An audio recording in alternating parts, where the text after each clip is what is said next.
Electronic वस्तू, computer यापुरता मर्यादित असलेल्या ई कचऱ्यामध्ये आता मोबाईलची भर पडली आहे।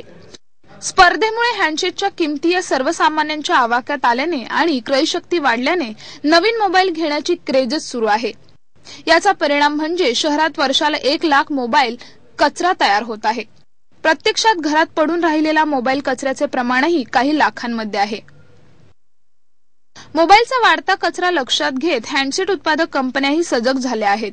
मोबाईल रिसायकलसाठी त्यांनी उपक्रम राबवण्यास सुरुवात केली आहे। कंपन्यांनी सर्व्हिस सेंटरमध्ये रिसायकल बॉक्स ठेवला आहे।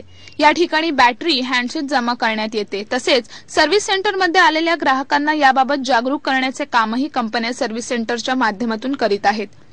मोबाईल ई कचरा ही समस्या होऊ नये यासाठी सर्व्हिस सेंटरना प्रोत्साहन देण्याचे काम कंपन्या करीत आहेत।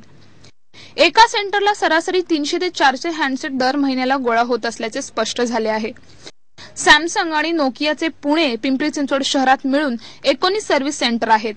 या सर्व ठिकाणी मोबाईल रिसायकल सुविधा उपलब्ध करून देण्यात आली आहे। या सेंटरना मिळणारा प्रतिसाद चांगला आहे।